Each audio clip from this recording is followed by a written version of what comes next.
नमस्कार। 22 जनवरी भव्य राम मंदिर की प्राण प्रतिष्ठा समारोह का दिन, ये ऐतिहासिक दिन मनाया जा रहा है और जाहिर है ऐतिहासिक दिन मनाए जाने की तैयारी भी हो रही है। 6000 लोग ऐसे हैं जिन्हें भारत सरकार ने, विश्व हिंदू परिषद ने और जो राम मंदिर कमेटी है जो इसके तत्वावधान में निर्माण चल रहा है उसने निमंत्रण भेजा है। उस निमंत्रण में सोनिया गांधी को भी निमंत्रण पत्र पहुंचा है, मल्लिकार्जुन खड़गे जी को भी पहुंचा है। कांग्रेस अध्यक्ष है मल्लिकार्जुन खड़गे। अब कांग्रेस के लिए दुविधा ये पैदा हो गई है कि क्या इस प्राण प्रतिष्ठा समारोह में जाया जाए या ना जाया जाए। दुविधा इसलिए गंभीर है कि कांग्रेस को लगता है कि अगर हम वहाँ नहीं जाएंगे तो हिंदू वोटर हमसे बिदक जाएगा, अगर हम वहाँ जाएंगे तो जो मुस्लिम वोटर हमारे साथ आ रहा है वो हमसे छिटक जाएगा।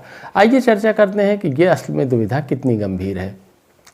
थोड़ा सा पीछे जाइए, 1949 के आसपास या 51 के आसपास पंडित जवाहरलाल नेहरू ने ही शुरुआत की थी इस कार्यक्रम की, जब उन्होंने राम मंदिर तो तब नहीं था, बाबरी मस्जिद थी। बाबरी मस्जिद में उन्होंने मूर्तियां स्थापित करवाई थी भगवान राम की। सबसे पहले ये हुआ, फिर ताला खुलवाया गया राम मंदिर का जब राजीव गांधी थे।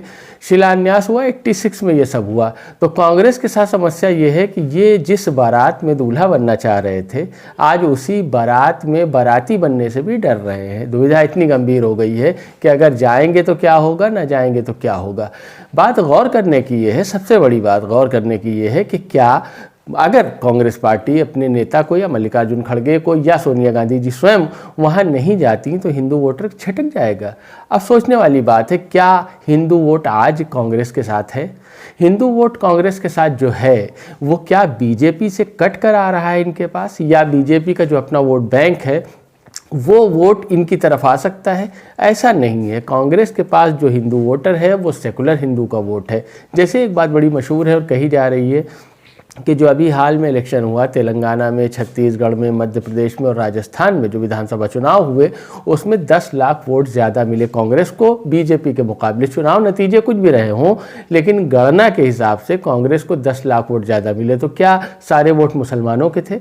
नहीं, बल्कि वो वोटर था, वो हिंदू वोटर था जो कांग्रेस की विचारधारा को पसंद करता है, भारतीय जनता पार्टी की विचारधारा को कम्युनल मानता है या नरेंद्र मोदी जी के नेतृत्व में विश्वास नहीं करता।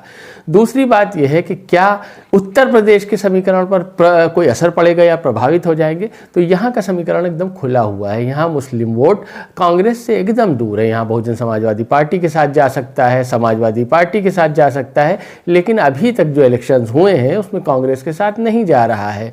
बस एक उम्मीद है कि कांग्रेस के साथ जा सकता है। इंडिया गठबंधन की क्या सूरत हाल होगी, किस तरह से ये तैयार होगा और किस तरह सीटों का बंटवारा होगा, ये सब देखने के बाद ये बात तय होगी। लेकिन अभी फिलहाल समीकरण ये है।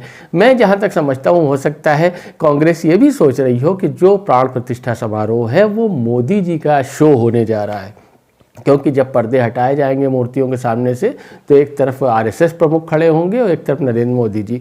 वहाँ जो बाराती हैं या जो मेहमान हैं उनकी हैसियत बहुत ज़्यादा ना होगी। कैमरे के सामने जो चेहरे होंगे वो मोदी जी के होंगे। क्या उनके साथ मंच साझा कर सकते हैं? दूसरा सवाल इसके साथ ये भी है कि चूँकि राहुल गांधी आरएसएस की विचारधारा के खिलाफ मोर्चा खोले हुए हैं, उस विचारधारा को कम्युनल कहते हैं, उनके नेताओं को, सावरकर को बुरा भला कहते हैं, ये सारी बातें हैं। तो क्या उस विचारधारा का विरोध करते हुए प्राण प्रतिष्ठा समारोह में जाना ठीक है? ये सारी चीज़ें कांग्रेस के सामने हैं जिस पर वो विचार कर रहे हैं, क्योंकि अभी 20-25 दिन बाकी हैं, 20 दिन बाकी हैं। आज 5 जनवरी है और अभी समय है। तो देखिए 22 तक क्या जजमेंट आता है, क्या तय करते हैं, किस नतीजे तक पहुँचते हैं। एक बात और, अभी तक अखिलेश यादव ने जैसा कि कहा कि अगर निमंत्रण मिलेगा तो जाएंगे।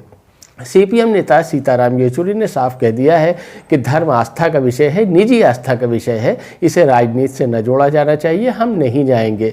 ममता बनर्जी टीएमसी जो तृणमूल कांग्रेस की चीफ है, बंगाल की मुख्यमंत्री हैं, उन्होंने साफ मना कर दिया है कि हम प्राण प्रतिष्ठा समारोह में नहीं जाएंगे। लेकिन कांग्रेस को हाँ कहना भी मुश्किल हो रहा है, ना कहना भी मुश्किल हो रहा है। देखिए क्या होता है, जैसे ही कोई बात नहीं निकल के आती है हम आपके सामने लेकर आएंगे। हमारे चैनल जायसी पत्रिका को सब्सक्राइब कर लें। हम राजनीतिक और ज्वलंत विषयों पर आपके सामने चर्चा लेकर हाजिर होते रहते हैं।